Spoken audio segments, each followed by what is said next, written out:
Só para lembrar, né, e para quem acabou de fazer a consagração, essa invocação ao Espírito Santo, Jesus nos orienta a fazê-la várias vezes ao dia.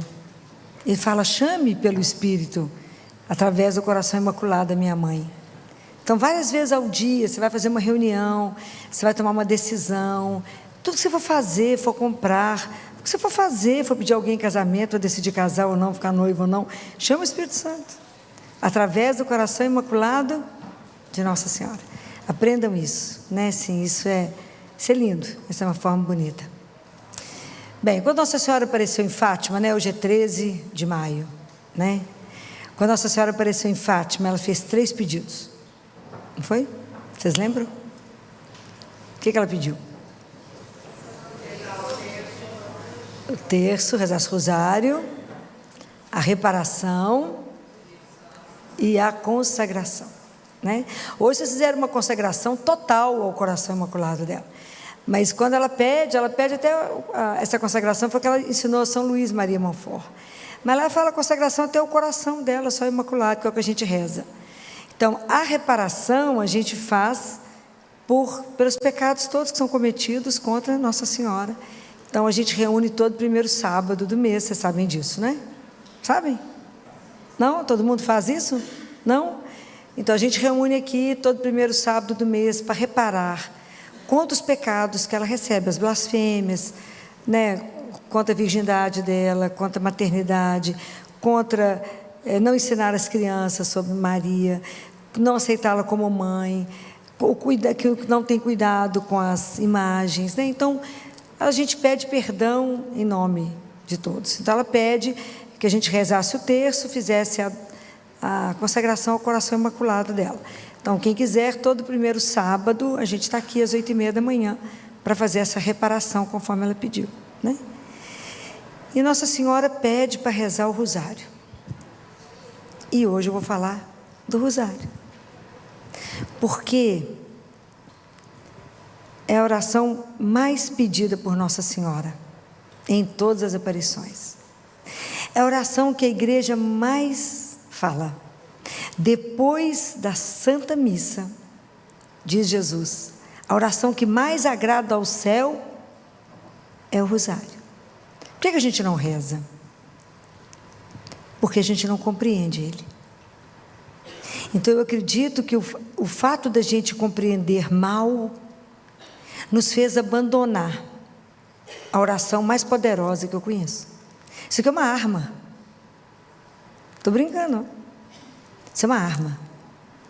A gente com isso aqui na mão, e rezar isso, ninguém dá conta a você, não. É uma arma que vocês precisam aprender.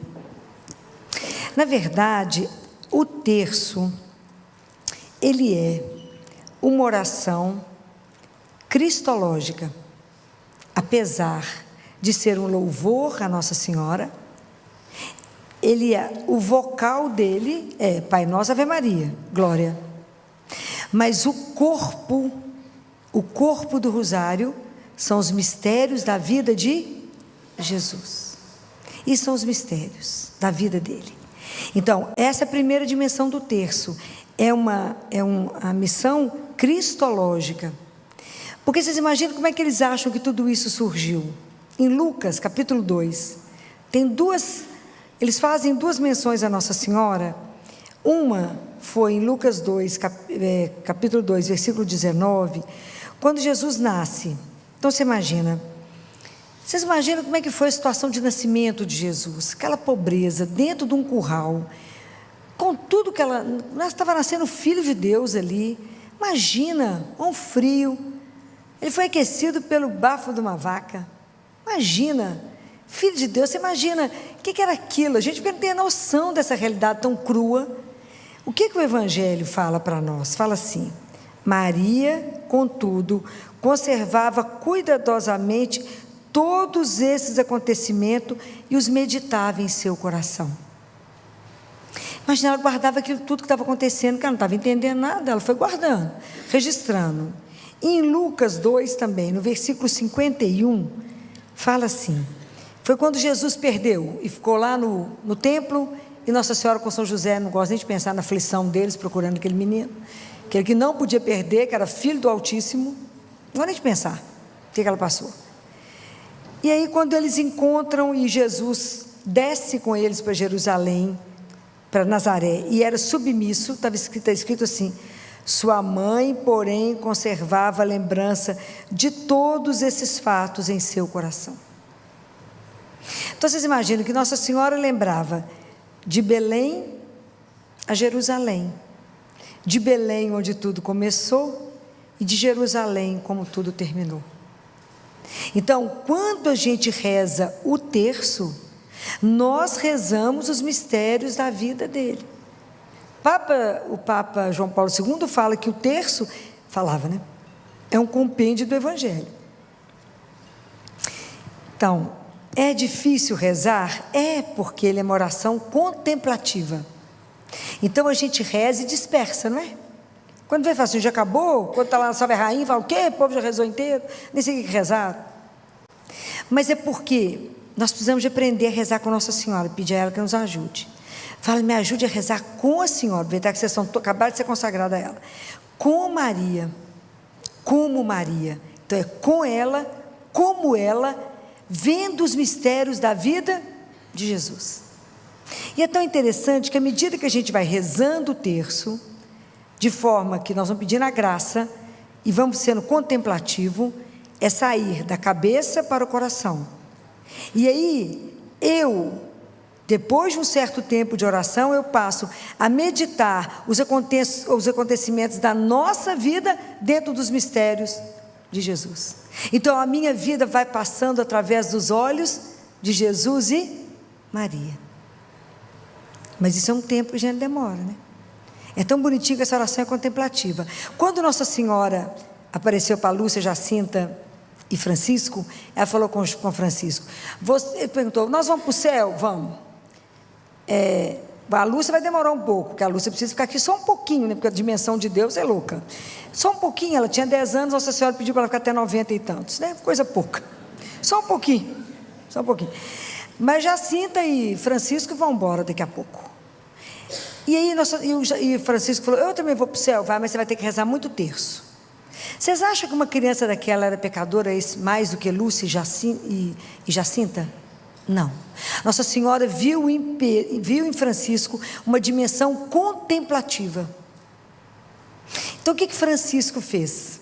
Ele falava com Lúcia assim, aqui Lúcia, você vai para a escola, porque Nossa Senhora falou que precisa de você tem que aprender a ler e escrever. Mas eu e Jacinta não vamos precisar de aprender, nós vamos para o céu. Então, enquanto você vai para a escola, eu fico na igreja fazendo companhia para Jesus. Então, às 4 horas de aula, ele ficava em adoração. Porque quando eles viram tudo, Francisco ficou muito impressionado com Jesus, ele achou Jesus muito triste. Porque depois da revelação do segundo segredo, que foi a visão do inferno, que os meninos foram ao inferno, eles nunca mais sorriram. E eles passaram a rezar muitos terços, e eles passaram a fazer sacrifício pelos outros, para que as pessoas não fossem para o inferno. Então, Francisco ficava o dia inteiro, a tarde inteira, enquanto eles iam para a escola, ele ficava ali. Quando acabava a aula, eles passavam na igreja, pegava Francisco, e Francisco voltava para casa. Pode imaginar o quanto ele rezou. Lindo. Francisco ficava encantado, ele tinha essa dimensão contemplativa. Ele era uma criança de uns 8 anos de idade. E ele passava a contemplar, isso é o terço é o mistério contemplativo, porque a gente vai meditando nas questões de Deus, né? Todo o mistério. O terço, ele tem uma outra missão, que à medida que a gente reza, a gente se torna mais amoroso, mais caridoso e mais solidário. A gente entende que a gente tem um compromisso uns com os outros. Quantas vezes a gente reza o terço na intenção de alguém? Não é assim? Porque a gente tem um compromisso uns com os outros, nós somos irmãos, filhos do mesmo Pai. Então a gente precisa rezar muito para ajudar alguém, muitas vezes, né? Jesus falou muito, se vocês tiverem oportunidade, depois vocês leem Maria Madalena, por Ana Catarina Emeriche, e Jesus fala com as mulheres, rezem por ela, intercedam por ela, para Maria Madalena. Conversando de Madalena não foi brinquedo, não. A gente vê resumido, mas a coisa foi longa. Então, rezem por ela. E as mulheres reuniam para rezar por ela. E dizer que hoje nós temos a oportunidade de rezar o terço. O terço, ele tem uma dimensão eclesial. Lembra quando quando Bento XVI pediu renúncia, entregou o cargo? Lembram disso? Foi um dia duro, difícil. O que os cristãos fizeram? Vocês sabem o que aconteceu? Os cristãos foram para a praça do Papa. Foram para a praça do Papa e reuniram. Então um rezava em francês, outro italiano, outro inglês, cada um numa língua. Mas todo mundo sabia quando parava, continuava Ave Maria e respondia. Então essa é uma dimensão eclesial. O grupo, quando nasceu a igreja, estava em Pentecostes, Nossa Senhora com os discípulos, rezando, intercedendo pela igreja. Quando Bento XVI pede renúncia, o povo que estava na praça estava junto com Nossa Senhora, que estavam rezando o rosário, intercedendo pela igreja por um momento tão difícil da igreja, pedindo luz para a igreja. Quantas vezes os papas já falaram das vitórias que conseguiram nas guerras por causa de Nossa Senhora e pela oração do rosário? Porque realmente existe, né, essa dimensão.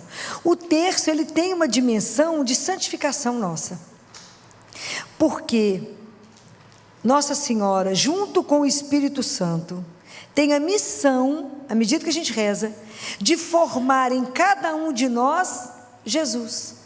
Olha que coisa simples, muito simples, porque depende da nossa adesão à oração. Então, à medida que a gente reza, ela e o Espírito Santo vão trabalhando no interior de cada um de nós para formar um novo Cristo, único, irrepetível, porque cada um de nós é absolutamente único. É lindo, nós não temos dimensão do terço, não, né? Então, essas dimensões do terço todas existem. E Nossa Senhora falou assim com os meninos: vocês têm que vir aqui e rezar o terço todos os dias, porque da oração do terço, do rosário, depende o quê? Lembra? Depende o quê? A paz do mundo. Aí a gente pensa assim, mas eu rezando o terço vai depender a paz do mundo? É porque a gente não tem dimensão, porque Deus é assim. Ele pede uma coisa muito pequenininha para fazer uma coisa muito grande. Essa é a desproporção das coisas de Deus. É desproporcional. Então, vamos lembrar de um caso da Bíblia. Naamã, o sírio, lembra? Lembra de Naamã, o sírio, que tinha lepra? Lembra? Que ele vai viajar para Jerusalém, porque uma criada falou que lá em Jerusalém tinha um profeta, e que se o profeta rezasse por ele, ele ficaria curado, lembra? Ele chega no rei, o rei rasga a roupa, fala: quem sou eu? Aí ele vai até Elias, e Elias devia ser um profeta custoso, né, gente? Isso é fácil, não, nem saiu da tenda. O homem andou aquele tanto, ficou bravo com Elias. Elias falou: não, manda ele entrar no Rio Jordão e se banhar 7 vezes. Falou: como que esse homem não se dignou sair para poder me ver, conversar comigo, que ele era uma pessoa importante, e mandou um recado? Vou não. Será que lá na minha terra não tem um rio? Por que esse rio é melhor do que o meu? Não vou voltar. E ele está vindo embora. Aí os criados foram atrás dele e falou: meu senhor, mas ele tivesse pedido uma coisa difícil, eu não ia fazer? E ele pediu uma coisa tão fácil, não custa nada, nós já andamos tanto mesmo, entrar na água aqui 7 vezes, custa nada. E Naamã entrou na água, mergulhou 7 vezes, e a pele ficou igual de uma criança. Pode imaginar isso? Isso é extraordinário, né? Então, quando Naamã faz tudo isso, né? Assim, imagina, quando ele tentou falar com Elias, queria pagar Elias falou: não posso receber nada, vai em paz, pode ir em paz. Não apareceu também não, foi eu não, foi o Senhor, não saiu lá, né? Então, a desproporção do que Deus faz, do que Ele pede, da nossa colaboração, para que Ele possa fazer. Então, rezar o terço todos os dias pode resolver tudo isso? Se Nossa Senhora falou que sim, então o que nos resta? Obedecer. Qual que foi o pecado dos nossos pais, Adão e Eva? Qual foi o grande pecado? Desobediência. A desobediência de Adão e Eva fez com que hoje a gente tivesse que trabalhar, né, gente? Eu nem posso ficar bordando, tomando chá. Trabalhar, essa luta, mulher ter dor de parto, isso tudo veio lá da desobediência. E como que nós, sabendo de tudo isso, que é um pedido de Nossa Senhora, tem mais de 1 século, a gente resiste a rezar o terço? É de impressionar. O quanto que nós somos resistentes, sabendo que todos os mistérios da vida de Jesus que foram meditados no coração dela, que eu vou ter mais solidariedade, que eu tenho um compromisso, que Ele vai me santificar, e que Ele tem essa dimensão profética, que é como de Naamã, que nós vamos ajudar a paz no mundo. Muito bem.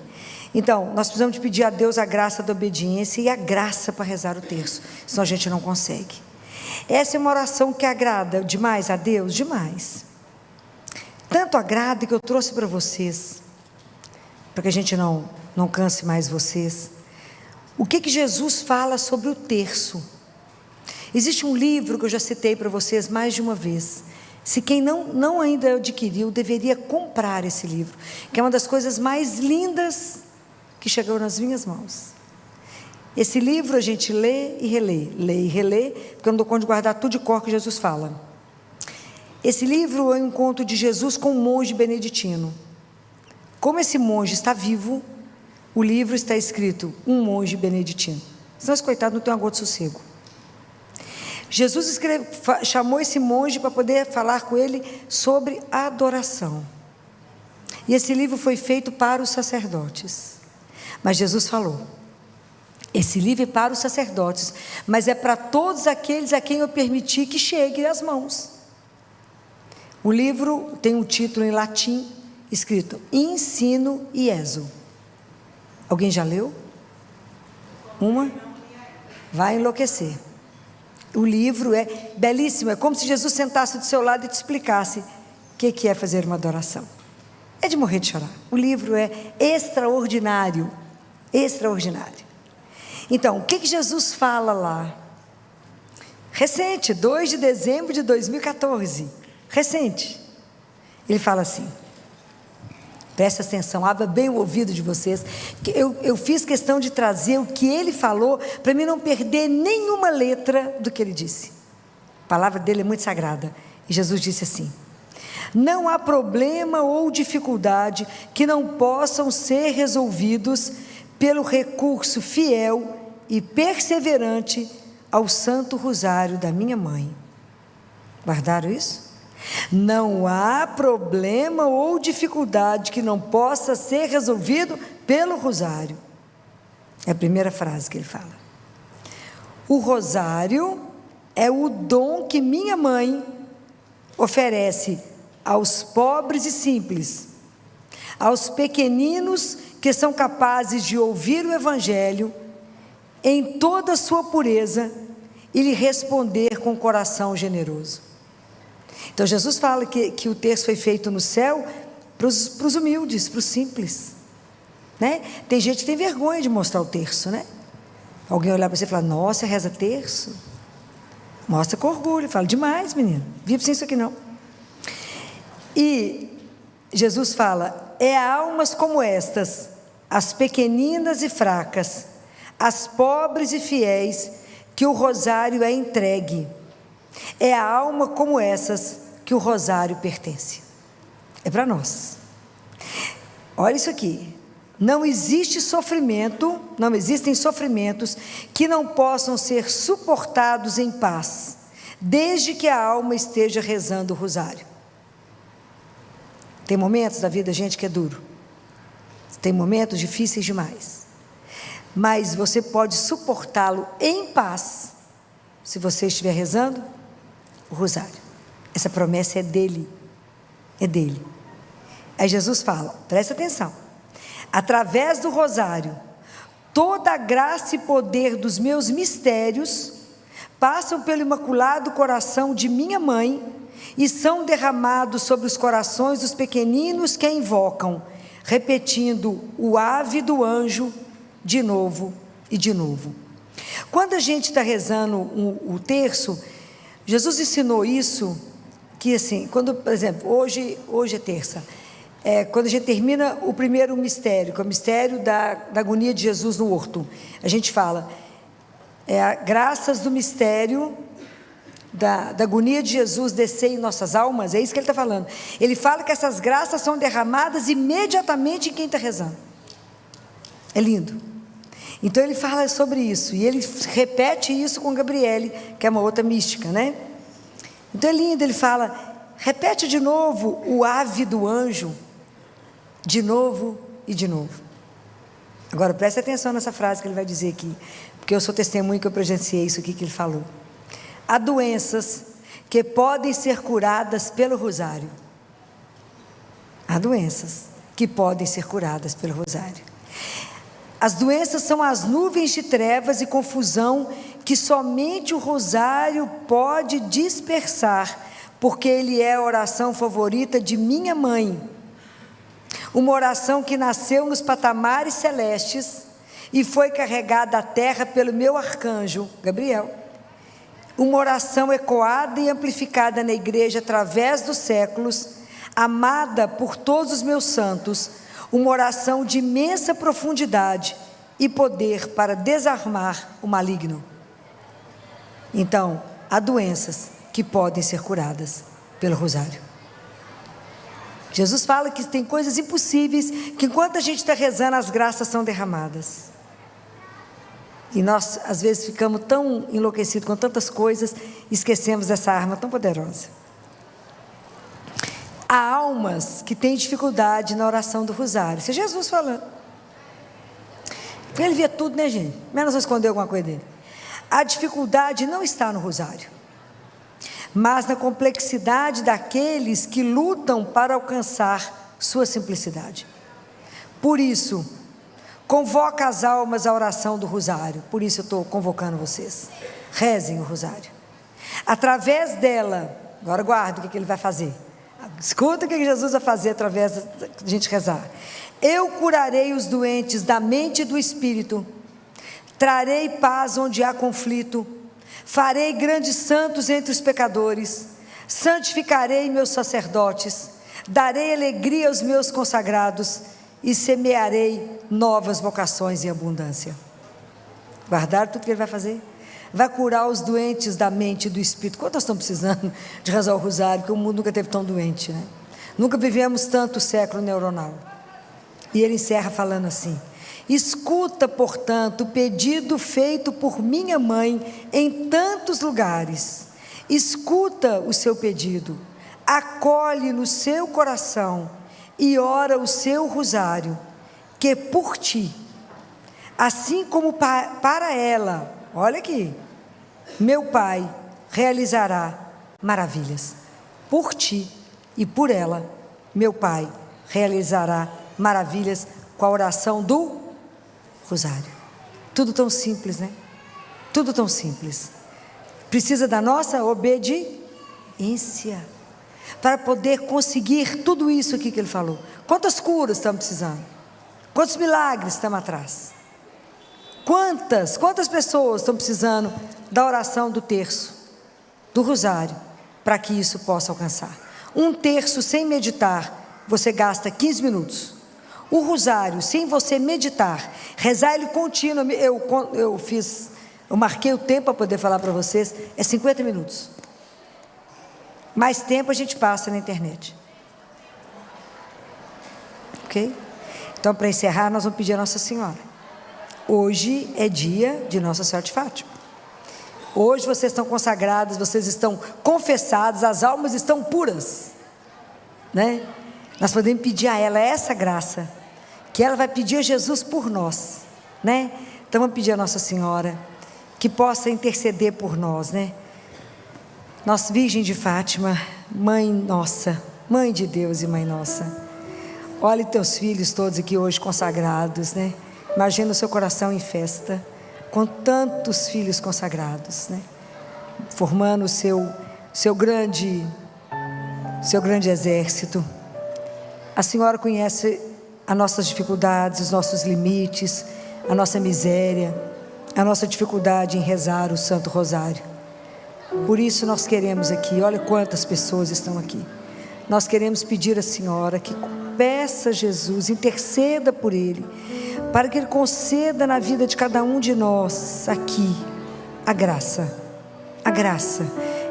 extraordinária de conseguirmos rezar o rosário, para que a gente possa viver essas promessas que Jesus nos diz, que por cada um de nós, assim como para o Senhor, para a Senhora, o nosso Pai poderá realizar as maravilhas que Ele deseja. Que assim seja. Amém. Ave Maria, cheia de graça, o Senhor é convosco. Bendita sois vós entre as mulheres. Bendito é o fruto do vosso ventre, Jesus. Santa Maria, Mãe de Deus, rogai por nós, pecadores, agora e na hora de nossa morte. Vinde, Espírito Santo, vinde por meio da poderosa intercessão do Imaculado Coração de Maria, vossa amadíssima esposa. Vinde, Espírito Santo, vinde por meio da poderosa intercessão do Imaculado Coração de Maria, vossa amadíssima esposa. Amém. Ave Maria, cheia de graça, o Senhor é convosco. Bendita sois vós entre as mulheres. Bendito é o fruto do vosso ventre, Jesus. Santa Maria, Mãe de Deus, rogai por nós, pecadores, agora e na hora de nossa morte. Amém. Obrigada. Vamos sentar?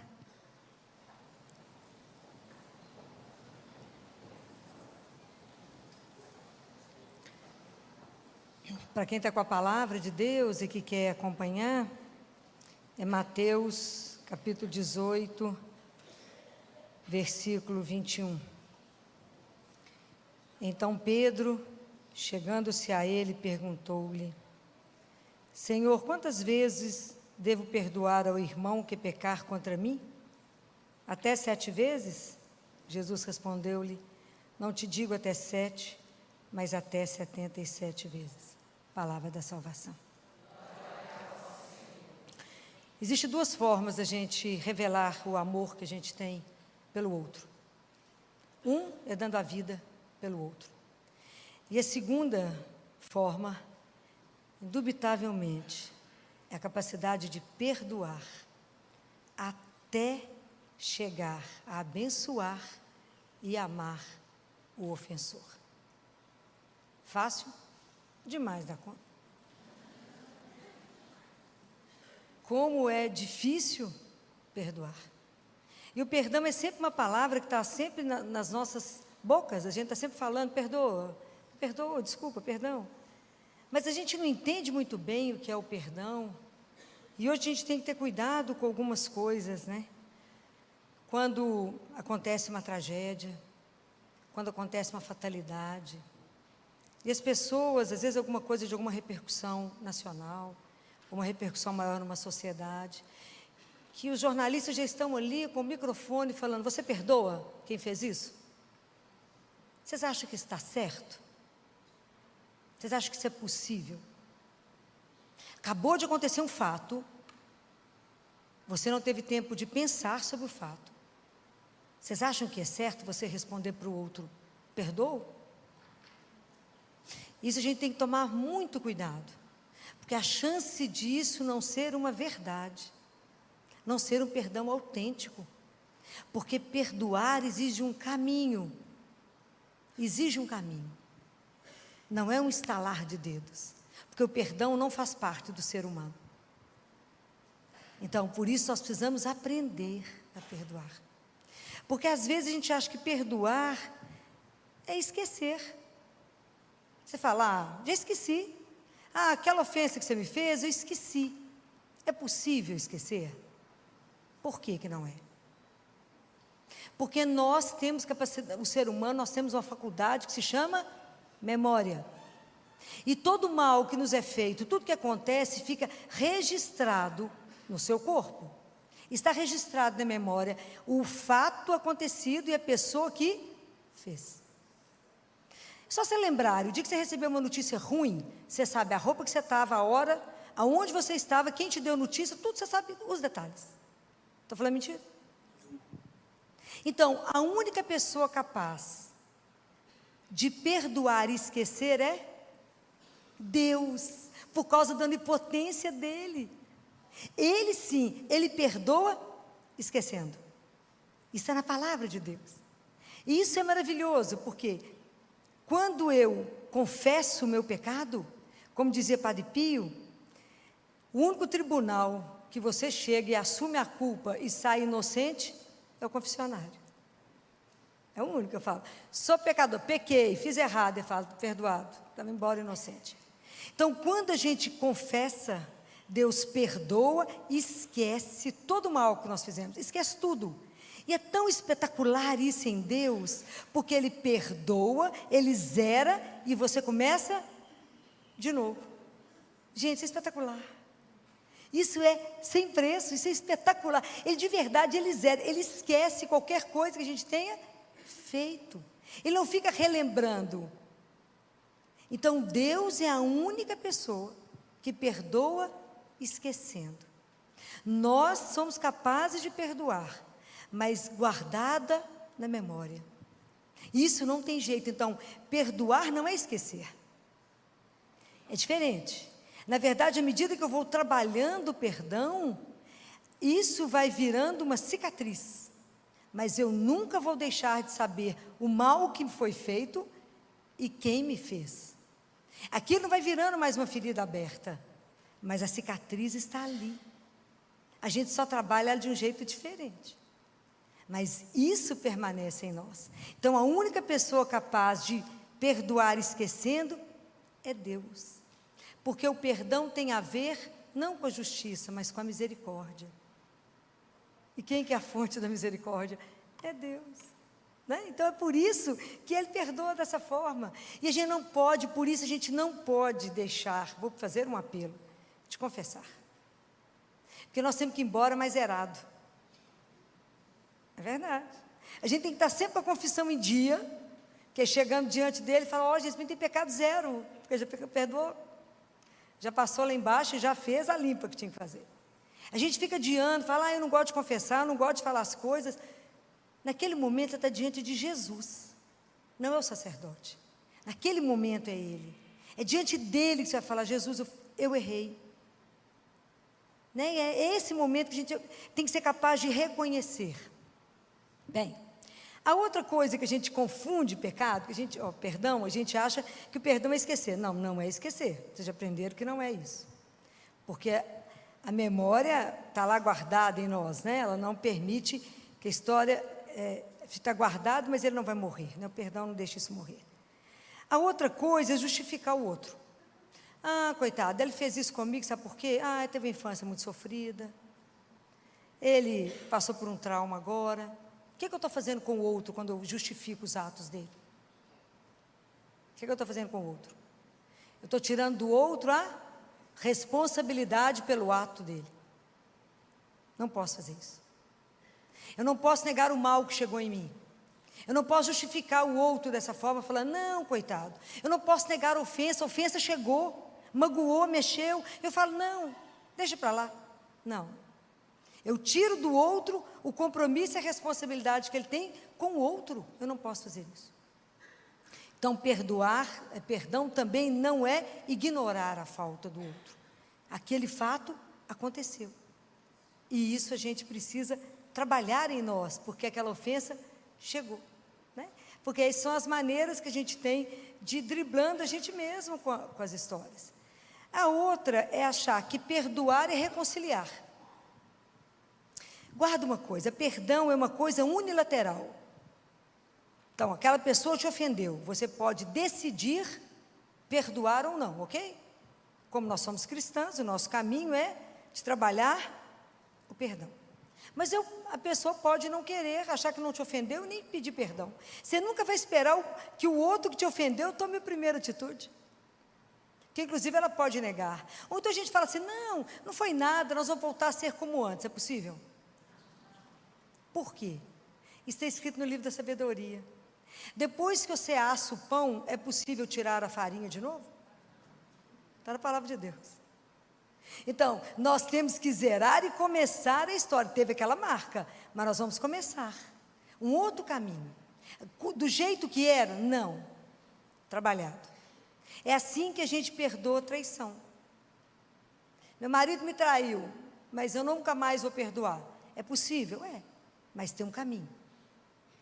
Por quê? Então, nós já vimos que perdão não é esquecimento, perdão não é desculpar, a desculpa que eu fico analisando a situação do outro, E perdão não é necessariamente reconciliação. Pode até ser que a gente volte a conversar, caminhar, mas eu perdoo o outro para tirar dele o peso de ser esmagado pela culpa, né? A gente não vai fazer isso. Mas o que a gente precisa, porque é tão interessante, por que eu estou falando que na hora que acontece uma fatalidade e alguém vem te perguntar se você perdoa, a gente precisa entender que perdoar é um caminho, porque perdoar é uma coisa difícil de definir. Perdoar é dar até o seu extremo, é dar até o fim. Isso não é uma brincadeira, porque o perdão ele exige um caminho, chama caminho fatigante do perdão, porque a primeira coisa que eu preciso fazer quando eu sou ofendida é renunciar à tentação de vingar. Ah, mas eu vou fazer igualzinho, você me traiu, trai também. Não é a primeira coisa que você quer fazer? É a primeira coisa que a gente quer fazer, é dar um jeito de vingar. E a gente descobriu que a vingança não é esse caminho, não é o melhor, porque isso vai gerando uma espiral de agressividade que pode ter consequências impressionantes. Eu tinha uma funcionária de uma cidade do norte de Minas, que a cidade era tão violenta que eu brincava com ela que primeiro eles matavam, depois eles perguntavam o nome, que a família dela inteira sofreu uma chacina. Ela foi para lá porque a família inteira, não sobrou ninguém, tinha sido morto. Por causa de começaram primeiro com uma ofensa e mataram todo mundo. Entrou lá e matou a família inteira. Sem perguntar quem é que foi que fez a ofensa. Metralhou de ponta a ponta. E resolveu. É uma espiral. Então eu preciso, primeira coisa, renunciar. Jesus falou assim: de onde que surge o mal? Quando Jesus fala, a impureza é o que entra? Não, é o que nasce do nosso coração.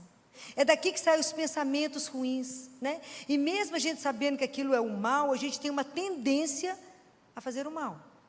Ah, Filó, de jeito nenhum, não penso nisso. Vocês querem ver como é que isso é possível? Se a gente for bem sincero, como é que a gente já fez isso em algum momento? Muitas vezes a gente, porque de desejar o eros, né? Aquele amor da paixão, você usa o outro e somente.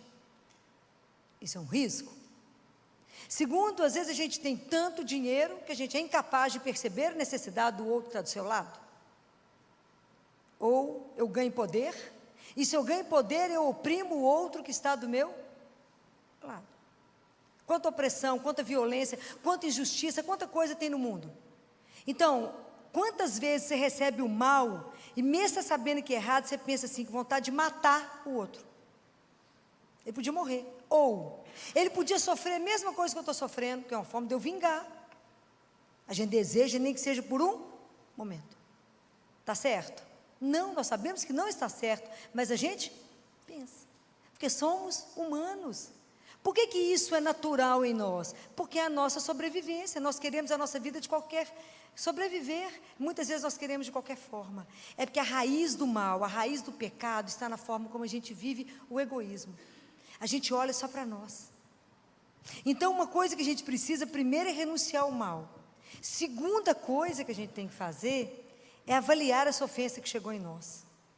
Eu tenho que ser capaz de me ver nessa dor, de ver a dor que chegou, a forma como ela chegou, e se eu permitir, essa ofensa, essa dor que chegou até mim, vai me fazer com que eu possa revelar para mim mesmo quem eu sou. E aí eu vou avaliar quanto de paciência eu tenho dentro de mim, quanto de bondade eu tenho, quanto de solidariedade eu tenho.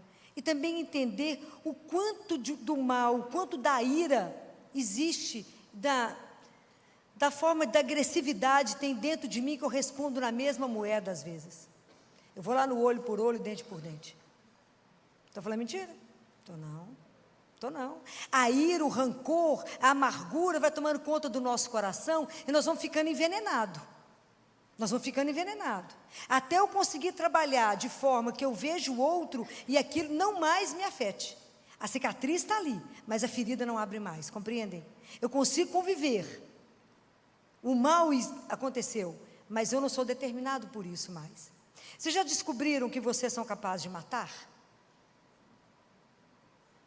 Vocês acham que vocês não são capazes de matar? Porque eu descobri que eu sou. E o dia que eu descobri isso, eu sofri muito. O dia que eu descobri que a ira me faz matar. Por que eu não matei ninguém até hoje? Porque Deus não permitiu. Porque provavelmente tanto a Eucaristia, tanto o terço, tanto o joelho, já fez com que Ele me mudasse. Por que eu estou falando isso? Porque o terceiro passo é entender o outro. E eu não posso endemoniar o outro. Eu não posso achar e colocar o outro, que por causa de um ato ele é aquilo. Eu não posso reduzir o outro a um ato. Porque você pode matar. Você entra na sua casa, seu marido está abusando sexualmente do seu filho, você mata seu marido, você é má? Não, você salvou o seu filho naquela hora. Mas você matou o seu marido, porque foi um acesso de ira. Essa pessoa que fez isso teria feito pior do que era capaz de ter picado ele inteiro. Quando abusa de uma criança de 3 anos de idade. Então você é capaz de imaginar o mal, a agressão que tem em nós, não é fácil. Por isso que a gente tem que ter a coragem de, quando a gente é ofendido, a gente tem uma oportunidade de se ver. Porque é uma coisa tão interessante que acontece, que quando eu sofro mal, quando alguém me humilha, quando alguém me ridiculariza, quando alguém faz um mal comigo, é a oportunidade que eu tenho de converter. Ó, não é o quem me ofendeu que me converte, sou eu que sou convertido. Que eu tenho que mudar a forma de olhar. Eu tenho que mudar a forma de me ver, ver o ato e ver o outro. Não é fácil. Não é uma brincadeira o perdão. Por isso que eu acho que é impossível alguém falar com você, acabou de matar sua filha, você perdoa? Como é que você responde que perdoa? Fala, não, vou matar ele também. É a primeira reação. Se não tiver nada para falar, fica calada. Porque eu preciso trabalhar em mim o mal que chegou. Eu preciso trabalhar em mim. Eu não respondo o mal com o mal. Jesus falou que não. Mas é um processo, não é mágica, gente. Nós somos humanos. Então, enquanto a gente não assumir isso em nós e falar, Senhor, me ajuda, porque eu sozinha não sou capaz. Isso não é humano, Senhor. Humano é eu reagir da mesma forma. Então, não é brincadeira, mas eu tenho que olhar para o outro e falar, eu não posso te determinar pelo mal que você fez. Uma vez eu fui a uma penitenciária, já aqui em como é que fala? Nova Lima, onde os presos já estão na fase de quase ir para casa, né? Então lá não tem guarda, lá não tem chave, e eu fui lá para falar com eles na época do Natal. Tive oportunidade de ficar lá com eles, de entrar na cela, de fechar a porta para ver quem quer ficar preso. Fiquei lá, umas horas lá com eles. E conversar sobre isso, e falava com eles, vocês não podem ser determinados pelo mal que vocês fizeram. Porque a pessoa é mais do que aquilo. Não é um ato que te define, você tem que ser mais do que aquilo. Então, entender o outro, ver o outro, é fácil? Não, mas é possível? É. Quando o marido te trai, você pode reduzir só ao adultério? Não, senão você nunca mais vai olhar para ele. Mas a gente é capaz de perdoar, de zerar e começar de novo?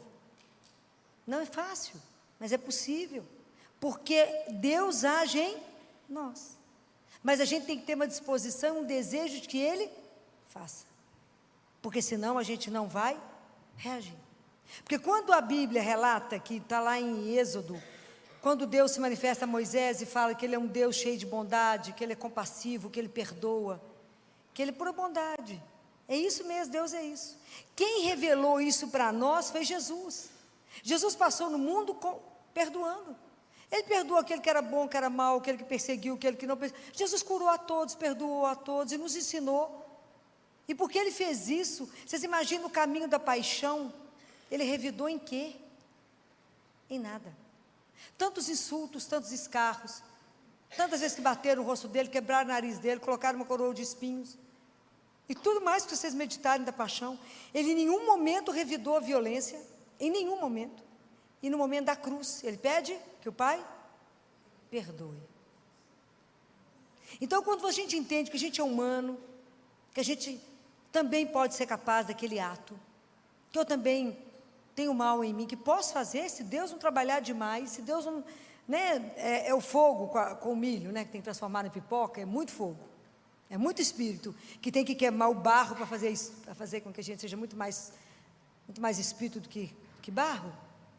Então, quando a gente tem consciência da nossa situação de miséria, daquilo que eu sou capaz, eu falo: Senhor, somente a vossa graça em mim é capaz de ir, porque eu não sou capaz de nada. Por isso que Jesus falou: sem mim, nada. E nada é nada. Nada é nada. Quando eu entendo que eu vou perdoar sem si e sem mas. Eu te perdoo desde que... Não, aí não vale, né? Perdão. Eu te perdoo, mas... Eu te perdoo porque eu sou superior a você, sou benevolente, sou magnânimo. Não. Eu te perdoo porque eu sou humano igual você, feito de barro, e talvez eu tivesse feito até pior. Ah, esse caminho é tão simples, não é? É muito, porque de vez em quando esse assunto pode voltar, essa ferida pode voltar. Por isso que é um caminho fatigante, por isso que o perdão, ele é um processo. Eu tenho que querer, não é uma brincadeira. Isso é um trabalho muito grande. Meu marido está ali escondido, mas quando ele viu, ele presenciou os bandidos matarem a esposa dele, tiro, matou a mulher. Ele estava organizando a festa de 25 anos de casado. Ele viu quem eram 3 jovens drogados, pediram a chave do carro, ele deu. Mesmo assim eles queriam matar além disso. Qual do mal? Claro que ele não estava com tudo organizado para matar, claro, virou o Charles Bronson. Sabia onde é que os meninos moravam, sabia tudo, sabia que ainda a polícia era corrupto e protegia os bandidos, sabia tudo, até ele arrumar coronel que o ajudou a descobrir tudo e ajudá-lo a não vingar e deixar que Deus fizesse. Os 3 já morreram, não porque ele mandou, mas a vida que você faz uma opção te leva. A vida é feita de escolha. Diante de nós está o mal e o bem. Você escolhe o lado que você quiser. Está na Bíblia. Diante de ti está a água e o fogo. Escolhe, estende a mão para o que você quiser, mas assuma as consequências do seu ato. Então o perdão é uma coisa que te transforma, que te converte. Fala: gente, eu tenho que viver como alguém que viveu sendo perdoado, porque quem que nos perdoa todo dia? Deus. Quantas vezes está escrito na Bíblia que nós caímos no dia? Puxar a memória de vocês para a Bíblia. Quantas vezes? Quantas vezes o justo cai num dia? 7. Eu tenho que viver da situação, da condição, eu tenho que partir do suposto que eu vivo porque eu sou perdoada, porque senão nós viramos tão de pó, que não tinha ninguém de pé. Então, quando eu entendo que eu sou perdoada, que eu sou um nada, que eu sou miserável, que se não fosse a graça de Deus, eu já teria feito, era muita tragédia, eu falo: não, eu tenho que ter paciência demais com o irmãozinho que ainda não descobriu isso. Por isso que a conversão, cada vez que as coisas acontecem, te deixa contrariada, te deixa magoada, te deixa ofendida, é falar: não vingar, é falar: Senhor, quanta coisa em mim precisa ser trabalhado, o quanto quando eu estou girando diante do meu amor próprio, e achando que eu sou o supra-sumo do sumo, que eu não posso ser magoada, não posso ser ofendida, porque eu sou perfeita. Imagina, eu sou pior do que ela, se for olhar. Quantas vezes é bom a gente se colocar no lugar do outro e falar: será que no lugar do outro não teria feito pior?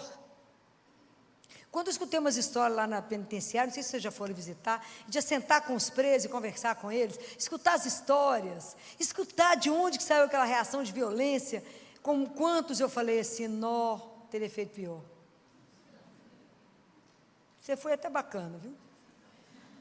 Diante daquela situação, você foi até bacana. E no final, eles pediram a oportunidade de rezar por mim. Eles me colocaram no meio, rezaram por mim, cantaram. Compreende a diferença? Somos irmãos, feitos do barro. Só que uns já descobriram a caminhada, outros ainda não. É isso que a gente precisa compreender. Por isso que Jesus tem tanta autoridade sobre a nossa vida, quando Ele fala: perdoe os seus inimigos. Reza por aquele que fala mal de você, por aquele que te persegue. Vocês já estão fazendo isso? Vocês já estão nessa etapa de rezar pelos inimigos? Fala que nada, eu quero matar mesmo ele. Eu não quero saber de perdoar nada ainda. Mas enquanto a gente, aquilo que Jesus falou, se você cumprimenta só aquele que te cumprimenta, que diferença você faz? Qualquer pagão faz isso. Cuida daquele que faz mal para você, aquele que falou mal, usa de misericórdia com a vida do outro. Isso, essa página do Evangelho, a gente não pode colar. Porque está escrito no Pai Nosso o que mesmo? Perdoai as nossas ofensas. Misericórdia, a gente fala isso todo dia. Imagina se eu falar de verdade para Deus, o Senhor me perdoa na medida igualzinho eu perdoo o meu irmão, nós estamos lascados. É porque a gente reza no automático. A gente sabe nem que acabou de rezar. Mas presta atenção em cada palavra que a gente falou. Perdoa as minhas ofensas, assim como eu também perdoo os que me ofenderam. Olha o parâmetro que eu dei para Deus. Eu dei para Ele a mesma balança. Só pode me perdoar assim como eu perdoo o outro. A gente precisa pensar. Fala que eu não vou pular esse pedaço Pai Nosso por enquanto, porque eu não estou sendo capaz de rezar esse pedaço, não. É mais honesto, não é? Não é mais honesto? Fala, vou pular esse pedacinho. À medida que o Senhor for me melhorando, vou rezando. É por isso que a gente tem que comungar todo dia. É por isso que tem que confessar todo mês. É por isso que tem que rezar o terço. Fala, Senhor, vai trabalhando no meu coração, meu filho. Vai tirando o mal que habita em mim. Vai tirando essa raiz egoísta, que acha que o mundo é meu, tudo é meu. Quando eu não entendi nada, Senhor, que somos irmãos, filhos do mesmo Pai. Me ajuda. Me ajuda a pensar na minha morte todo dia. Isso é uma coisa espetacular. Pensa, a hora que você acordar de manhã, pensa na morte. Fala, hoje pode ser meu último. Você vai magoar quem?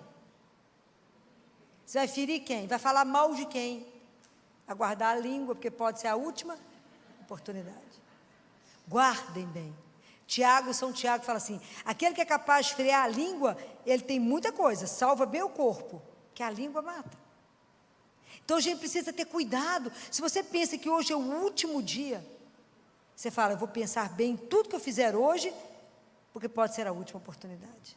E eu sempre penso assim, quando alguma coisa me deixa muito chateada, eu penso sempre, meu parâmetro é sempre assim, Jesus, diante do Senhor, lá na hora da minha avaliação, isso vai servir de quê? Para nada, vai me atrapalhar a pegar o céu. Então vamos resolver esse negócio de uma vez, né? Bobagem. Por que eu estou ofendida com isso? Bobagem, estou achando que sou muita coisa, sou nada versus nada. Como diz uma amiga minha, zero bolinha ó. Então, é nada. Então, às vezes a gente fica muito melindrado com muita coisa, ou com pouca coisa. Começa a ver isso na dimensão da eternidade. Fala, isso diante de Deus, eu vou morrer de vergonha de ter ficado chateado, ou de ter respondido diante disso. Por que Jesus fala, vinde a mim todos vós que estáis cansados, e eu vos aliviarei, porque meu jugo é suave. Por que o jugo de Jesus é suave? Por quê? Porque é o jugo do perdão, gente. Ele perdoa. Por que o nosso fardo é sempre pesado, gente? As ofensas que a gente vai guardando na vida, liberta isso, porque isso dá câncer. A mágoa dá câncer. É igual que as bombas de fusão, você tem pingando gota a gota o ódio. Para quê? Fala, bobagem, quero o céu, bem. Ó, larga isso para lá. Então, por que nós estamos conversando sobre o perdão? Porque nós precisamos de trabalhar isso na nossa vida. E isso é uma página que nós não podemos pular, porque nós temos um jeito cristão de viver isso, porque nós seguimos Jesus. Senão nós estamos negando a nossa fé. Mas se eu sou cristã, o jeito de eu reagir às ofensas tem que ser diferente de qualquer um que é pagão ou ateu. É um caminho? É um caminho. Você já me perdoa? Não, ainda não, eu estou trabalhando isso em mim. Porque primeiro eu preciso entender isso, eu tenho que renunciar à vingança, eu tenho que me ver, eu tenho que te ver, e aí entender o processo. E por causa de Jesus falar, o que eu sou feita para muito mais, Ele também é feito para muito mais. E é assim que eu preciso caminhar. Mas é primeiro uma decisão, nós temos que decidir pelo perdão. É preciso pensar, porque o dia inteiro, a ofensa acontece o dia inteiro na nossa vida. Alguém chega perto de você e fala, sabia que falaram mal de você? Sabia que estavam te criticando? Sabia que falaram que a sua roupa é horrível? Sabia que falou que você fez isso? Sabia que falaram isso? Isso o dia inteiro acontece. Você foi julgada, condenada, não é assim? O dia inteiro. Se você for levar isso tudo a peito, como é que vai fazer? Não vive bem. O outro, guarda uma coisa que eu vou dizer a vocês. O outro tem o direito de pensar de nós o que ele quiser. Tem o direito de julgar do jeito que ele quer dizer que ele esteja certo. Porque qual a única pessoa que te conhece? Compreendeu? Então o outro tem o direito de pensar o que quiser a seu respeito. Isso que você não tem que ficar ofendido. Mas isso é quando a gente deixa de querer ser o centro das coisas. Se a gente vive aqui, a gente vive para quem? Pelo menos deveria ser. E se a gente morre para quem? Então, no final das contas, nós estamos com? E é o que importa, o que ele vê, o que ele sabe, o que ele conhece do seu coração. Então, esse é o caminho que nós não podemos fugir dele. Nós precisamos pedir a Jesus todos os dias a graça. Me ajuda a perdoar como o Senhor perdoou. Me dê um coração como o seu. Porque o meu coração eu não vou perdoar. Porque isso não é humano. Mas isso é um processo da minha conversão. Isso que nós temos que entender. Isso que é tão escandaloso no perdão. Quem é que é convertido? Não é quem te ofendeu. É o ofendido que é convertido. Porque eu passo por um processo de avaliação minha, de descobrir aquilo que sou e aquilo que essa atitude minha pode significar. É um desafio? É. E eu quero terminar com uma oração, uma das orações mais lindas que eu tive a oportunidade de ver. E essa oração foi feita por um homem que esteve preso, era judeu, esteve preso num campo de concentração. Você imagina uma figura para conseguir chegar num estado desse? Claro que está santificado, o mundo não sabe o nome dele, não, nem nós. Mas a hora que vocês escutarem essa oração, vocês verão. Isso foi encontrado nos poucos pertences que um judeu preso tinha. Imagina, você num campo de concentração, conseguir escrever isso aqui, é algo que só Deus pode fazer no coração de alguém. Eu jamais serei capaz de escrever uma coisa dessa. Jamais conseguirei ter um sentimento desse homem. É muita graça, é muita transformação de Deus em nós. Por isso que a gente precisa estar sempre colado aos sacramentos de Deus, para que a gente possa viver de verdade a nossa fé, que a nossa fé é uma fé exigente. E a gente precisa viver o perdão, porque nós temos que dar o testemunho dele. Escutem bem essa oração. Senhor, quando vieres na tua glória, não te lembres somente dos homens de boa vontade. Lembra-te também dos homens de má vontade. E no dia do julgamento, não te lembres apenas das crueldades e violências que eles praticaram. Lembra-te também dos frutos que produzimos por causa daquilo que eles nos fizeram. Lembra-te da paciência, da coragem, da confraternização, da humildade, da grandeza de alma e da fidelidade que os nossos carrascos acabaram por despertar em cada um de nós. Permite então, Senhor, que os frutos em nós despertados possam servir também para salvar esses homens. Amém. Pai nosso, que estais nos céus, santificado seja o vosso nome. Venha a nós o vosso reino. Seja feita a vossa vontade, feita a vossa vontade, feita a vossa vontade, feita a vossa vontade,